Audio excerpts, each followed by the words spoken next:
So I've recently been exploring the world of Tokusatsu. I started off watching Power Rangers as a kid, and in the last few years I took an interest in Super Sentai, leading into an interest in Kamen Rider, until realizing I had never seen a single episode or movie of Ultraman, which is especially weird since I'm such a huge fan of Ben 10, which references Ultraman quite heavily, with having a henshin device, a power timer, and, well, way big. So with the new series Ultraman Omega releasing literally this week, I thought there's no perfect time to break into this franchise. Ultraman Omega is the 35th entry in the series and is set in a world where kaijus don't exist. So everything we're about to encounter is completely new to this world, or at least to this Earth, which is great for me, because that means I get to learn about the stuff as the characters do. Episode 1 opens with a very cool battle between Ultraman and a fleet of aliens called Vugsects. And it's very clearly CGI, but damn, it is good CGI. It seems like they're fighting on Earth's moon until it gets blown up, which would cause some issues on Earth if the moon got blown up. So either those laws of physics don't apply to this world, or this isn't Earth's moon. I mean, it's kind of weird. So Ultraman flies off until a large purple beam strikes him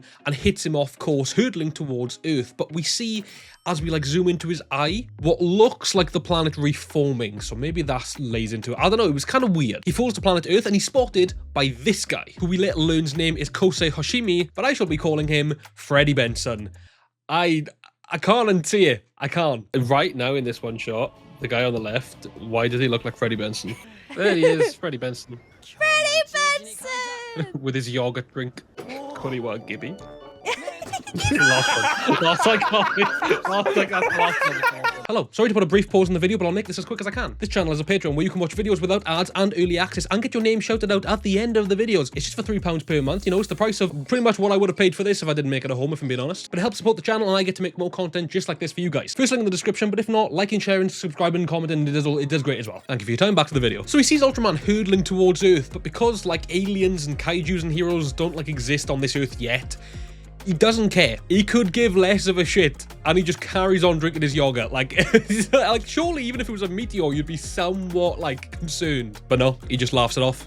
He gets back to his Actimal, not a sponsor. But that's when our hero wakes up in the forest, looking like Coda from Dino Charge. And I mean literally luscious, long, dark hair, shirtless, and a pendant necklace thing that definitely isn't important at all. Our two characters then meet as Freddy works in a warehouse, and the hero breaks into the warehouse and starts eating his ramen noodles. Oh, by the way, the character's name is Omega. We find out at the end of the episode, and we also know that throughout the show he's going to get the human name of Soroto Okida, but I'm just going to save myself from calling him our hero and just call him Omega. But the trouble is, Omega literally has zero memory of anything, even asking Freddy Benson what it is he's eating, because he just doesn't know where they are. He's frantically trying to get Omega to leave the building until there's an earthquake, and Omega does just leave on his own, and Freddy Benson follows him out. Okay, I'll start calling him Kosei. But he's just stood like this. Very strange, clearly attempting to fly. You know, of course, he's lost his memory, but the way I see it is that there's an issue. Even though, as far as we know right now, it's just an earthquake. Instinctively, he knows he should be taking off right now, and that's why he tries to fly, even though he can't remember who he is or what he does. But for some reason, he can't fly, and Kosei ends up calling the police, or attempting to call the police,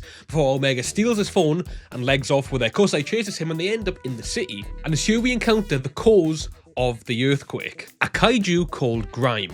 It almost steps on Omega and Kosei before getting flashes of Kosei falling through the air before landing on the ground again. And Omega is slowly getting his memory back, especially after seeing the kaiju. There's also then a lot of panic in the streets because of the kaiju, and there's a little girl who has lost her mother, and Kosei helps reunite them. And there's this really nice moment where Omega then sees him and he's like, oh, you're a really kind person and you're actually a really good person. Of course, the only impression he's had of him so far is him trying to kick him out of his warehouse, and, you know, being an alien / not having really any memories. That could come across as a bit like a douchebag, even though he's totally in the right. When the kaiju returns, Omega goes toward it as everyone runs away, and Kosei tries to stop him. Just as they're about to be hit with a laser beam, Omega throws Kosei up into the air, saving him from the kaiju attack. He then jumps up in the air to catch him so he can land safely, revealing what happened earlier when we saw him sort of falling through the air mysteriously. So Omega can remember now that he can fly and what a kaiju is, and that he needs to protect this other guy from the attacks. He then puts his hand to his forehead, throws it forward, and out comes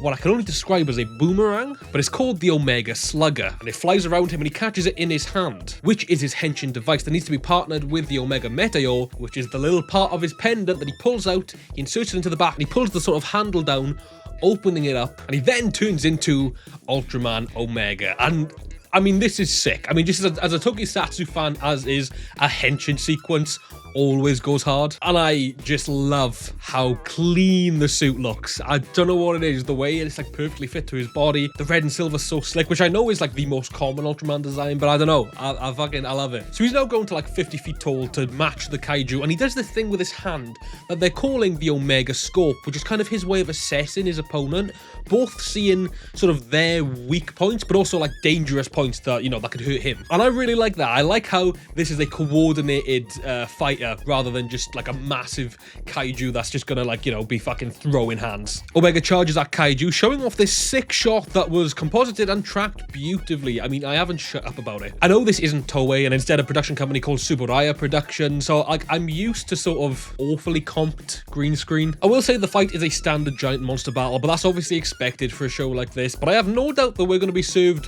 more incredible fight scenes as the show goes round. And one of the things I've liked about Ultraman so far is that he is a man. Like, he's very heavy because of how big he is, but like he's able to do like cartwheels and throw kicks, which especially when you're watching mech battles in Sentai, they're very much constrained to the fact they're a robot. They only ever really use their arms and like their weapons. Omega's color timer then begins flashing and he flies up to the sun, dropping back down, giving the kaiju a foot to the horn. We then see the battle from on top of a building with some news reporters, which is really nice, and he starts flying around again, getting a lot closer to the building, but then using his, what was it called, the slugger, like the boomerang on top of his head, to fire out, slices the horn off of the kaiju, and then he uses it as a weapon to slice just a line straight through the kaiju's, like the torso, and just, and then we do see this shot of the kaiju's eyes slowly closing as it dies, and I did feel a little bit bad for it, I'll be honest, and I don't know whether this show is going to go on to sort of be a thing where the kaijus aren't actually like evil, but instead are like misinterpreted. I mean, they're destroying buildings and killing people, so they need to be dealt with, don't get me wrong, but I wondered if that's going to be something that happens, or if that's happened in other Ultraman shows. He poses for an epic shot before shrinking back to regular size. He randomly says, "The awakening of the kaiju," clearly realizing what's going on, before Kosei tells him his name, and Omega remembers his.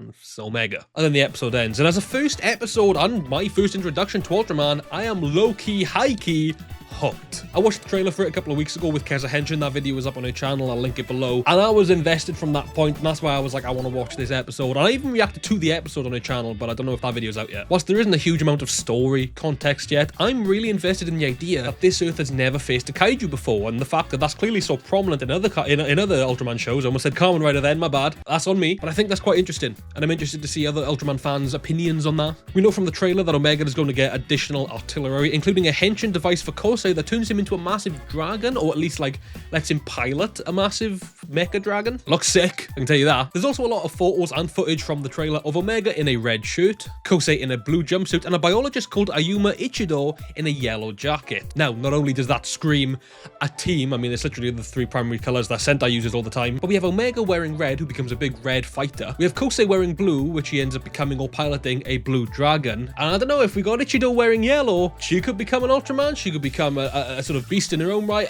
I'd love to see that. I think that'd be cool. A full squad of them, I think that's cool. I love the visuals of this show. I've used the phrase high budget fan film a few times when talking about this show elsewhere, and that's an absolute compliment. I think it just means it looks a lot more indie. Like Super Sentai and Kamen Rider, as much as I love it, it does feel a bit ultra produced sometimes, and this just felt nice. This felt chill with some sick action and VFX, and the more use of miniatures that is clearly very prominent in this show. I love the use of miniatures, always have, always will, and that's instantly gained points for me. And also, the theme song is a banger.